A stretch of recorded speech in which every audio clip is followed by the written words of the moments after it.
Good morning. It's WKRK Radio in Murphy, North Carolina, 1320 AM, cable TV channel 25, and worldwide at country.am. Normally on Mondays we have the sheriff here, and we talk about things that are topical. But this Monday he's agreed to use this whole 25 minutes to sing Christmas carols. Joy to the world. I always like putting him on the spot first thing. It's always something. I never know what to expect when I walk in. How are you doing this morning, Sheriff? I was fine until I sat down and there's this big plate of Christmas cookies sitting here in front of me, and then that kind of just has distracted me. I don't. I put them right in front of him so that this whole sharing thing. Right. Yeah. It's not long to Christmas. Just a few days away. It'll be here before you know it. Yeah, certainly will. Of course, Thanksgiving is always my favorite time of year. I loved Thanksgiving meals and being with family and those kind of things. And probably Easter's my favorite holiday. Thanksgiving's my favorite time to eat, I guess. And then Christmas, of course, you got Christmas season all through December and January. So to me, Christmas is not one day. To me, Christmas is the whole month. So right. I enjoy it. Very good. Yeah. So what all is going on at the Sheriff's Department since we last talked? Well, one thing that I want to say is, with the new positions that we're able to pick up and acquire, we're able to start utilizing people on it. We've hired an investigator, Norman Reed from Cherokee Police Department, who's a narcotics investigator from over there. He's came over and started working for us. He's got all kinds of certifications and credentials, and has taken a lot of cases to federal court and a lot of big cases that he's worked. So he's coming over and helping our narcotics unit and helping our investigations division, and he's a real asset to us, and we're lucky to have him and thankful to have him coming over. And it's going to help us be able to get those guys out to solve a little bit more crime that's going on. And we picked up a couple more deputy positions, and we've got people in training right now for it, and we've actually cut one loose last week. He's on the road by himself now, and we've got one more left, and he's going to be on the road by himself before too long, and then we've got a couple more we're getting ready to stick into training. And so we're getting right along, and it's already made an impact. It's already made an impact on the calls that we're receiving. In the last month, I think, in the last 2 or 3 months, we've been averaging somewhere in the vicinity of around 40 breaking and enterings a month. Mm-hmm. But due to our investigations, our division of them putting people in jail and solving some of these crimes and getting property back and adding these extra people on the road and getting them out there patrolling and doing security checks and extra patrols and things, we've already started noticing that B&E ratio cutting way down. Very good. Where we were averaging, like I say, about 2 calls a day or 1 point some call a day.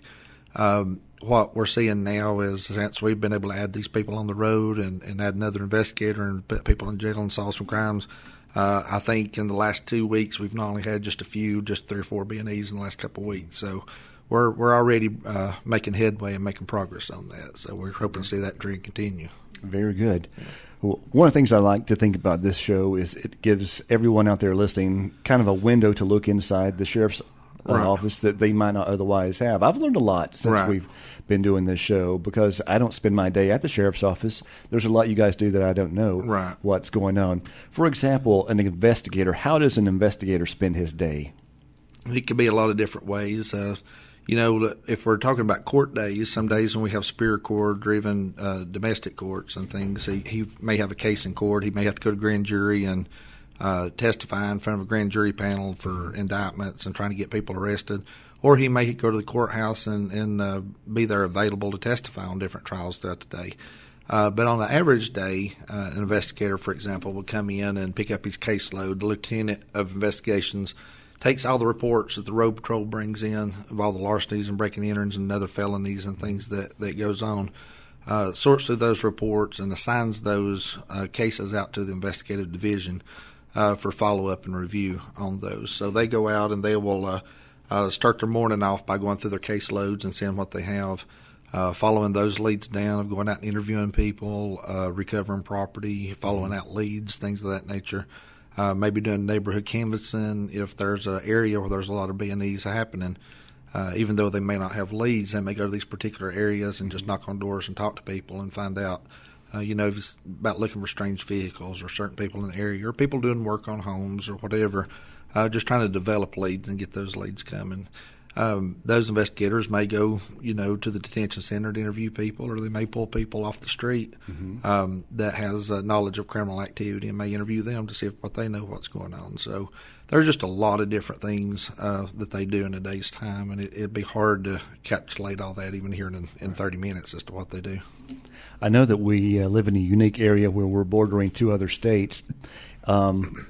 And each states have their own different laws. Right. Is there some kind of centralized database computer so, crime does not stop at the state line? Right. Can you see what kind of activities going on, say, in Towns County or Polk County, Tennessee? One of the things we do amongst ourselves, there's not a national database, for example, but one of the things that we do for ourselves is our investigators has contact with the surrounding counties.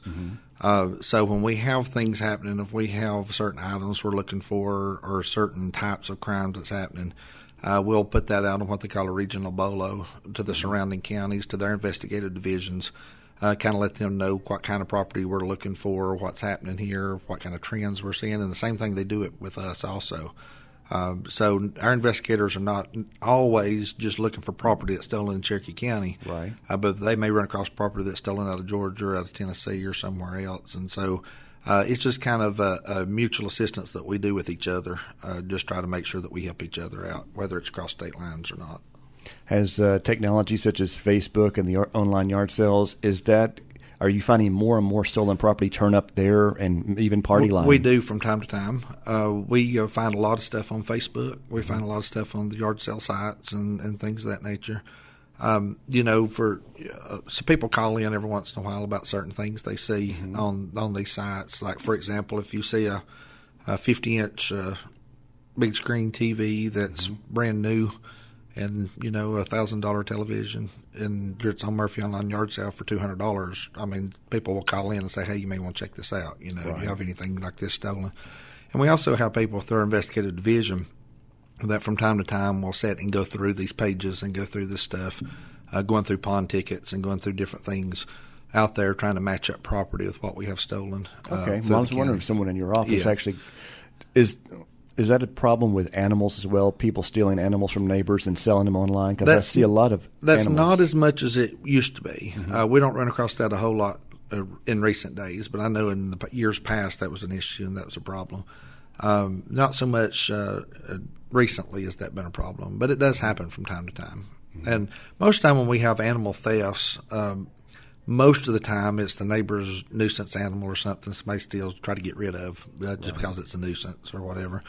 And we run across that from time to time. And also you do have people come through the areas that we run across that steals animals to take them up north somewhere to these lab test sites and things of that nature, just finding loose stray animals. From time to time we do run across that. That's not a problem that we face every day or every week. But especially throughout the summer months, we do run across that.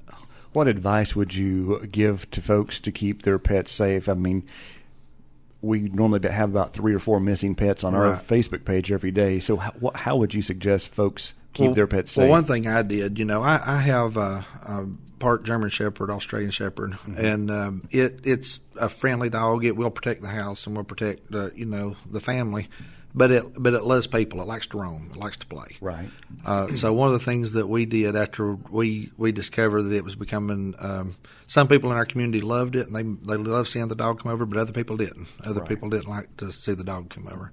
So one of the things that we did is we went down here to Lowe's and bought a wireless fence system, and it's the collar system to put on the dog, and it basically has a base where it keeps it within range. If it gets so far, it'll send warning signals and things that it's about to get out of range. And if it goes on out of range, then it'll send a slight shock to it to get it to come back. And you can set that on different temperaments. Right. When people hear shock, sometimes they get real upset about that. But it doesn't have to be something that hurts them. It could be anything from a tingle all the way, to something more severe. But with our dog, for example, it was trained with that. Didn't worry about it. Worked perfect after about 10 minutes of working with it. So I know some dogs may be a little bit more difficult than that, but ours was good.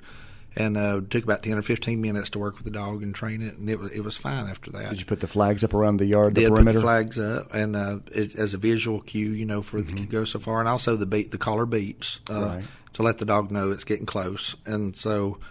There are warning signals and things so the dog doesn't just automatically get shocked without it knowing what's going on. It knows its limits and knows where it can go. And just a simple thing like that, we're able to enjoy our dog, let it run loose. We don't have to keep it tied up, but it still stays within a certain perimeter of our home. So, just little things like that can help people out as far as getting their animals stolen or getting them hurt and things of that nature. All right. And even fenced-in yards, especially if you have smaller pets that you worry about other big dogs getting in the yard, those fences work out great too. Right. So, and one of the problems with our area is many people know is we have a lot of coyotes in the area, right? And so especially if you have small pets, it's good to either keep those in the home or keep them in a fenced-in area to keep the bigger dogs and coyotes and stuff out. Yeah, doggy doors work out really great if you have a fenced-in yard. You want your dog to go in and out at his own leisure. Right. I used to have a dog that had to go walk, certain times every day, and she would circle around the yard 2 or 3 times before she found a place to go do her business. But fenced-in yard, doggy door fixed all that, and she was safe, and things worked out pretty well there. Well, I never have been one to like to see a dog on a chain or on a stake all the time. Right. I know there are certain times and places you have to do that, and but I think I don't like having dogs chained up and tied up. I like for them to be able to run loose and run free. And so the wireless fence system or a fenced-in area is a good alternative to that, so they can exercise and they can run and be free. I have to think to myself, would I like being chained up? Right. No, I would not. So I'm with you there. All right, what else would you like to discuss on this Monday morning? Temperature's getting a little cooler. It is. Winter time is right around the corner. Well, one thing, I do want to announce, we are doing the firewood program again this year. Okay. And we've already had people start calling about the firewood and want to know if we'd deliver to them. And basically what we're doing is we're reserving that for the senior citizens, for the elderly, handicapped, and people like that can't get out, and even afford to buy their own wood and things of that nature. One thing I do encourage people to do, it's not a necessity, but I do encourage you to attempt to go through Department of Social Services first for heating assistance. They have a reimbursement program where they can get reimbursed for the wood and things of that nature. But they've only got a pot of money they can use from, and when it's gone, it's gone. So typically what we like to do is people to go through that program first, and if they get denied from that program and they're still in need, or that program runs out of money, then the sheriff's office wants to be able to step in at that point and still be able to deliver the wood to people. But we don't want to exhaust our supply early on in the season when there's other avenues and other alternatives for doing that. So, and we will bring you wood. If there's a need, we will bring it to you. So, feel free to call the sheriff's office and talk.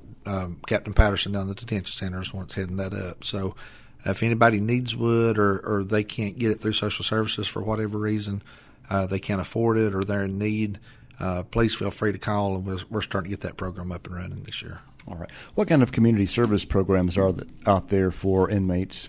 Do judges still order community service? When they do? There's different things that they can order. A lot of them is through county government, through the Humane Society, and through different county offices is where a lot of those things are utilized, probation, parole, things of that nature. So, we can do community service type events. One thing I want to go ahead and announce for next year that we're looking at doing through the sheriff's office is we're going to do a roadside inmate work crew next year. Okay. So what we're going to do is those people that want to be on work detail and wants to get some exercise and get out of jail, or the judge orders them to do things, we want to run some roadside work crews where they can be out picking up trash and doing things on the roadways, and also mowing cemeteries and things of that nature. So we want to try to get them out and doing more community service-related things, and helping beautify our community and help our community instead of doing more of the other things they had done in the past where they're kind of behind the scenes and people don't see what's going on. So we're utilizing that, and we're trying to get those programs into effect now to where when spring comes, we'll be able to go ahead and start that in the spring. I know the mindset is when a judge orders community service, it's as a punishment. But in my brain, it's not a punishment. It is a way to help. Right.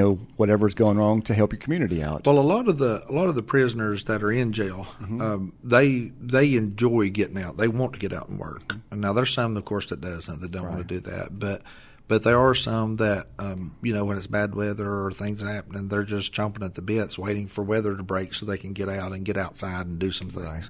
And there's a lot of people, especially in our community, that may be in jail, but they were raised a worker, and they were always doing something, or always busy, always outside. And sometimes sitting inside those four walls inside that jail cell, sometimes it can drive people stir crazy, and they like to get out and get in the sunshine and get some fresh air and things of that nature, even if it is hard work. So that's one of the things we're looking at next year, is utilizing that kind of atmosphere, that kind of attitude, to get outside to do some of these weed-eating jobs and do some of these mowing jobs and cemeteries and community service type things.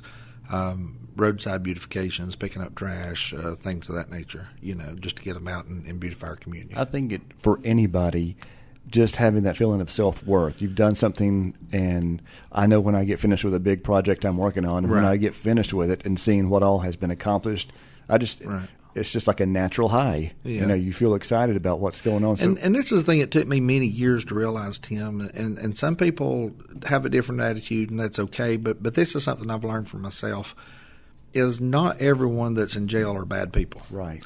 Sometimes people are in jail because they made bad choices. Correct. And sometimes people are in jail because of bad circumstances in their life.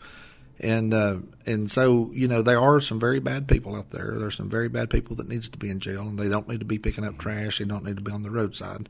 But there are people in there that, through circumstances and situations and a series of bad choices in their life, they find themselves confined, and deep down they're not really bad people. And so those are the people that we kind of want to work with and help and get them out and doing these kind of projects, giving some classes and some different things too, that once they get out of our facility, to help them get back on their feet so they won't come back to our facility again. Right. That makes perfect sense. Yeah. All right. Let's see. Winter. What? Let's see. I wanted to also ask too, since the casino opened, have we noticed any increased or any accident area? I've noticed the traffic's pretty normal again. Right. It's starting to normalize back down. Of course, we are starting in the winter months, where it's normally low anyway. I think the true test is going to be probably somewhere around March, April. You'll start seeing when the traffic pick back up again. That's when you'll start getting your true test of what the traffic in the area is going to be like. In the winter times, when a lot of our summer residents go back home to other places, and that's decreasing the traffic, and then the casino traffic's coming on top of that, it just makes everything look normal. So it's in those spring and summer months is when the summertime residents come back, and the casino traffic and all those things, that we'll really get a true picture of the amount of traffic in the area. We'll see if we get another traffic jam. Right. I hope not. I hope we don't face that again. Yeah. Nothing's happened seriously since day one. No, there really isn't. It's kind of been non-eventful since it's open. Well, that's nice. It is. It's nice. I'm glad of that fact. I think we had an accident the first day at that intersection that the lights were activated at the casino intersection. The first day there was an accident. I don't think we've had a major accident there since then. Even with the traffic flow, we have, of course, seen an increase in traffic. I mean, that's a given. And we do see a lot of cars in the area that normally wouldn't be here this time of year. But as far as incidents at the casino or problems at the casino, it's really been uneventful. There's really not been a whole lot going on. I think we've assisted tribal police up there 9 times, I think it has been since it opened. But out of those 9 times, there's only been 1 arrest made out of it, and that was a tribal police arrest, of course, because it's their property. But I think it's for a misdemeanor larceny, I think is what that arrest was for. So as far as it being an explosion of trouble, an explosion of crime, so far we've just not seen that. That's good news. Yeah. And now our calls for service have been up, and that's one of the things that I argue with the commission board to get these new positions, and I do want to mention that real quick, is that our calls for service has increased dramatically, and we have went from averaging around 1,000 calls a month to about 3,000 calls a month. And before people panic on that, though, one thing I want to explain, and I tried to explain this to the commissioners the best I could, is there's some other reasons for that other than just calls coming in. We have increased our call intake. We have increased call volumes. People are seeing things done out there. People are happy with what they're seeing. So people in the past who normally has not been calling are now calling because they know that we're going to respond, that we're going to try to do something about their problem. So that has increased the calls for service. But other things that has caused this calls for service to increase has been better documentation. It has been when we're doing our business checks and doing our extra patrols and all the things the community do, preventative things. We are now documenting all of those, and we're putting all those down on paper and getting the statistical numbers for that.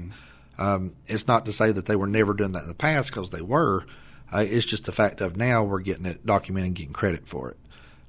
So in addition, between that and the officers writing reports and doing better documentation and the increased calls for service, that's caused it on paper to increase about, from 1,000 to 3,000 calls a month that the sheriff's office is doing.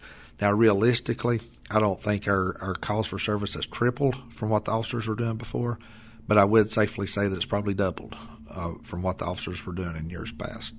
And so that's why we're trying to get these positions and trying to get it out there so we can continue doing proactive things and continue protecting our public, so that we don't come 5 years from now or 10 years from now when if and when the casino does decide to turn into a resort and build hotels and gas stations and restaurants and all those kind of things. I tell the commissioners I don't want to come back 5 years from now or 10 years from now and say, now all of a sudden I need 15 more people or I need 20 more people. So what we're trying to do is monitor what we need and make those changes accordingly as we go, so we can add a couple people at a time into positions that we need. We're still needing other things. We're still needing other positions, but we're doing well right now. We're on top of things, and so I don't want to overload the boat. I don't want to overstack on positions, and we'll just keep addressing things as they come up and as we need them. And our main goal is to protect our community, and our main goal is to be the best sheriff's office we can be. So that's what we're trying to accomplish here. Very good. All right, our seat of our time is almost gone. Any final thoughts before we say goodbye? No, I just want to tell everybody to be safe out there. The cold weather is coming. One thing we didn't talk about with the cold weather. Also, we have a lot of seniors out there. We have homeless people. We have those type of things in our community. So we need to watch out for one another and help one another. Mm-hmm. And one of the things that we did last year that we'll do again this year, if you know of homeless people or the people that's out in cold weather when it comes, please let somebody know, let us or Department of Social Services or somebody know about this, so we can try to make arrangements to get them in out of the weather and to get them to homeless shelters. And do the things that we need to do to try to keep them warm during the cold weather. Does your office still do the welfare checks? We do. Calling on folks just to make sure they're still okay? We do. And if you have any senior citizens out there or anybody that you'd like for us to check on, whether it's medical issues or whatever, if you will call the sheriff's office and let us know you want their name added to the welfare checklist, what we do is we'll contact those people on a daily basis to make sure they're okay and at least have some type of interaction with them, some type of phone interaction, so we know they're okay. And that'll help us keep check on the people in our community. Yeah, I see news stories from time to time that it's really sad, too, some of the situations around the country where people will have been dead for a year and no one has checked on them. So yeah. Thank you, Pastor Ollie. Yeah. And, we see that all the time. And I ask myself, but there's some situations where, since people have auto pays for their power bills, their power stays on, their mail may be stacking up. But with today's technology, and especially people without family, having someone to check on them, they may well, in years past, with our community in years past, it was kind of families were born here, they lived here, they die here kind of thing. And so even with elderly people, they had sons and daughters and brothers and sisters and other family members around that kind of talk on a daily basis or check on them. But with society the way it is now and technology, like you say, the way it is now, literally, we've moved into a place where you have people who live here, who their sons and daughters may live in another state, who their brothers and sisters live somewhere on the other side of the world. And so it's one of those things that where if they're not used to having daily contact and they're used to talking to somebody every couple of weeks or a month, they could literally be 2 weeks or a month or longer before anybody realizes there's a problem. Mm-hmm. So we do get calls from time to time, the sheriff's office, and part of that call for service that we do is people will call with just a welfare check and say, hey, my dad lives here or my brother lives here. my mother lives there, and we've not had contact with her. Somebody can just go check on her. And right. So that's a lot of times the deputies will go out and just check on these people and make sure they're okay, and just have them call, whoever they need to call if they're all right. What happens, say you do have someone that you call every day, right, and they don't answer their phone one day. Do you wait till the next day? Do you go out there immediately? How does that work? Typically try to go out there immediately and see if you can make contact. Mm-hmm. If you get out there and things look relatively normal, like if they normally have a vehicle but that vehicle's gone, and and the house looks secure and doesn't look like there's any problems and you can't get it back out the door, typically at that point we would just contact a family member and advise them of the situation, or we would come back the next day and check on them until we could make contact with them. If it's a different situation where we feel like there's a problem, like the vehicles are in the driveway and that something may look like there's wrong in the house, or you can see somebody laying on the floor or something like that, then the officers at that point would contact family and or make entry into the house, to check on the person to make sure they're all right. But typically, unless we see some kind of exigent circumstances, we're not going to enter into anybody's house unless it's at the family request or there's certain circumstances that meets the criteria that we need to do so.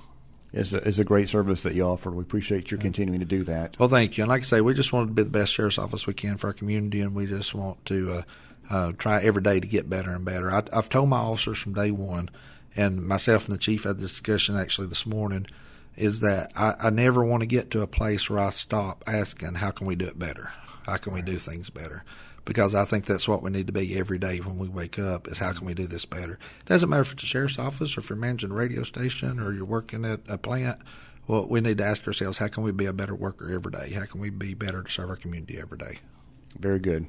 Very good thoughts. Thank you. All right, Sheriff. We'll see you again next Monday, if not before. I'll be here. All right. This is WKRK Radio in Murphy, North Carolina.